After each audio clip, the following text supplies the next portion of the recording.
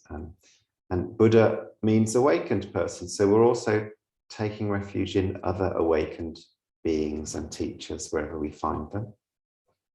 We take refuge in the Dharma, which are the words that the Buddha spoke, the teachings, but also the spirit of those words, the eternal truth that we can find anywhere if we pay the right kind of attention. And we take refuge in the Sangha, which is the community of people, particularly the wise elders who have been putting those teachings into practice. So please repeat after me. For refuge, I go to the Buddha. For refuge, I go to the Buddha. Namo Buddhaya. Namo Buddhaya. For refuge, I go to the Dharma. For refuge, I go to the Dharma. Namo Dharmaya. Namo Dharmaya. For refuge, I go to the Sangha.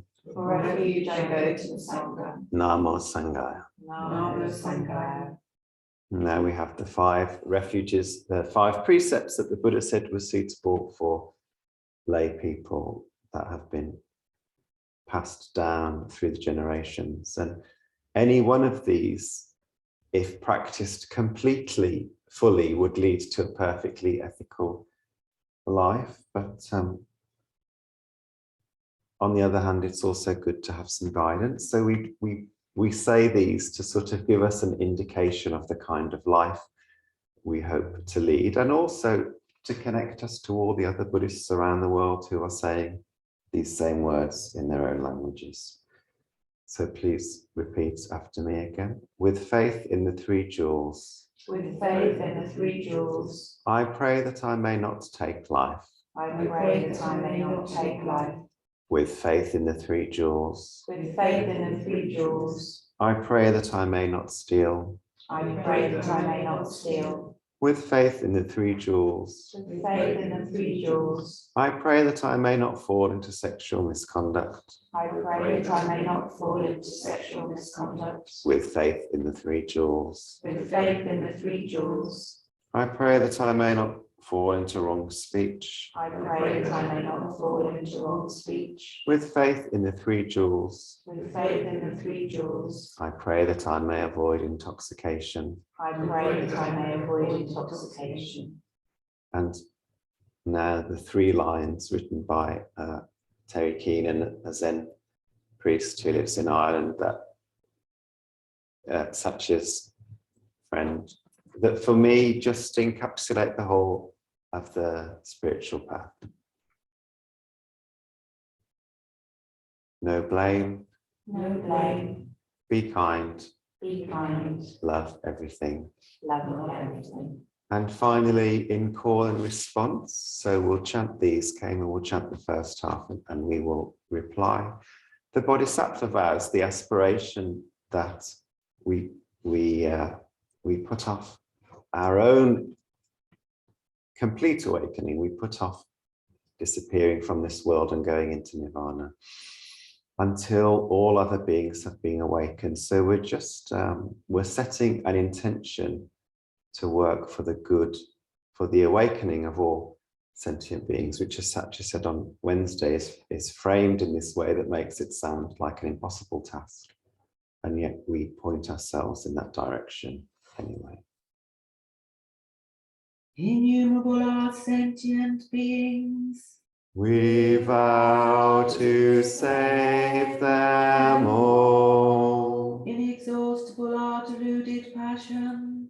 We vow to transform them all. Immeasurable are the Dharma teachings.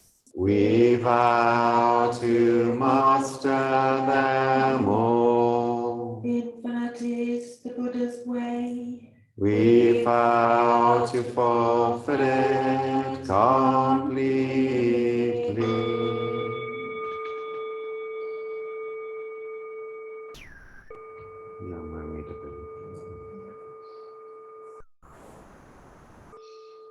This morning, before practice in the shrine room, Satra and I had a mindful walk around the garden.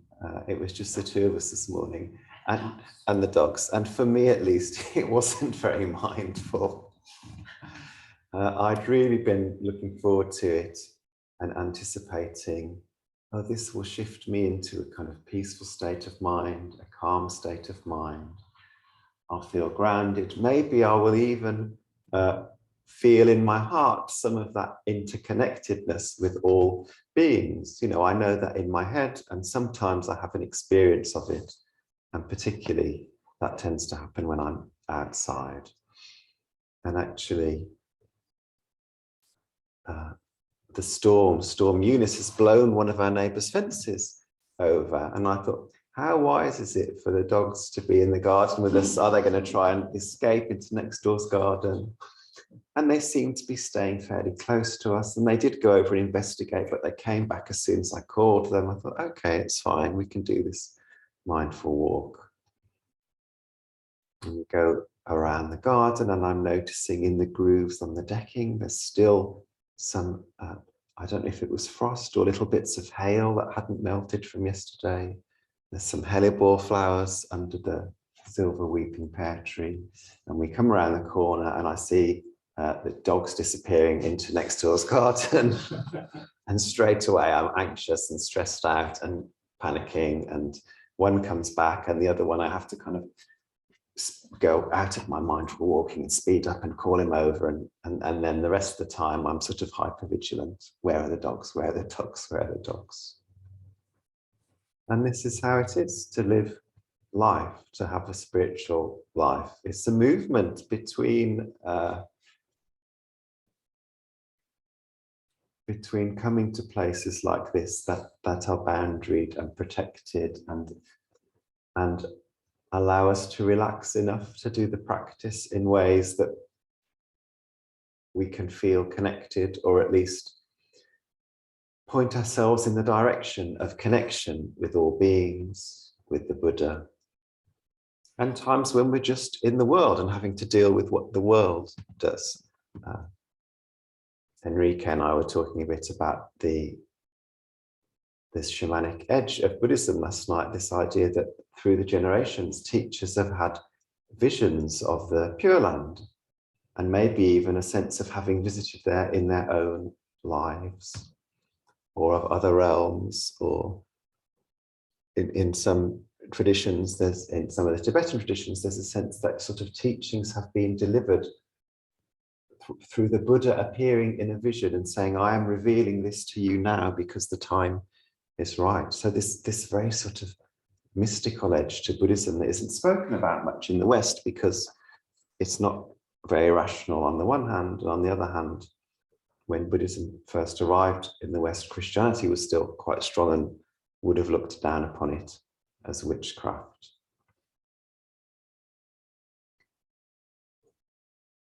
So there's that side to it, and I can really get hooked in just wanting to dwell in the Pure Land, where everything is really lovely and there's no hell realms and the Buddhist message is there, and really it's just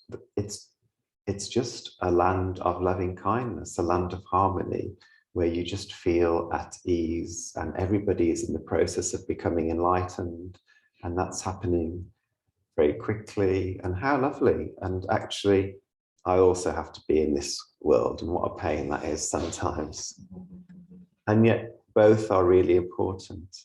Occasionally I meet people who seem to spend all their time in the Pure Land, and actually that isn't so helpful because there's things to deal with here. Not just practical things like fences falling down, but also broken hearts and suffering and the huge conflicts that we see in the world, both personal and international, and the climate crisis. So it's really important to tend to this life that we have as well, and to bring that spirit of loving kindness out of these places into our ordinary lives, to bring some of that light back, to aim at least to live a compassionate life in this world, whilst staying connected and longing for the experience of being held or met or inhabiting the Pure Land. Namo Amidewa. So in a moment we'll stand and make prostrations, bows to the main shrine. We chant Namo Amidewa while we do this, which is another form of Nembutsu. And as someone said when they came on Wednesday, it can feel a bit culty. But just go with it, and then we can talk about it later if it feels strange.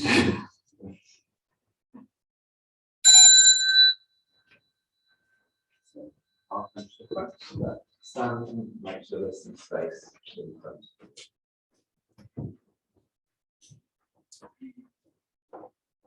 So we'll make 3 prostrations.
In gratitude, we offer this incense to all Buddhas and Bodhisattvas throughout space and time.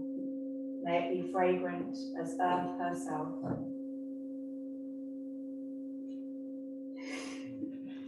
Reflecting our wholehearted efforts.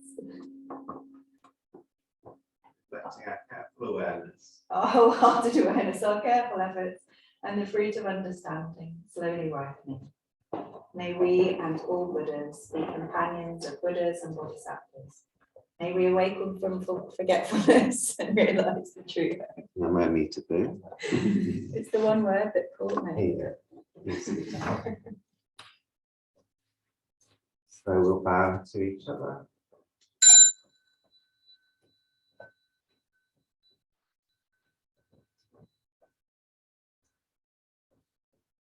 back to the main shrine. Tidy out seats, places, bow to our seats.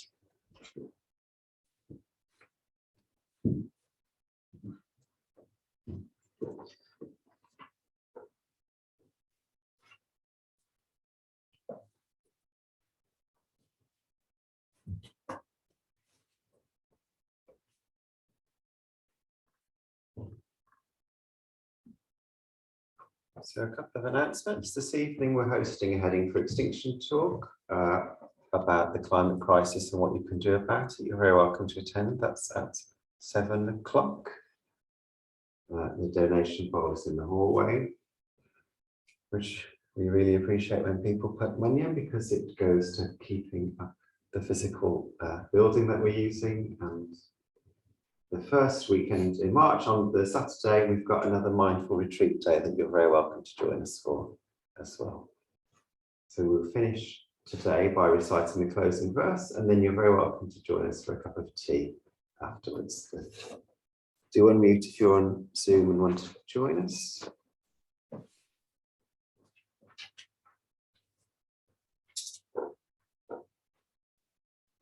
Blessed by Amitabha's light, may we care for all living things and the Holy Earth. Namo Amitabha. Thank you, everybody.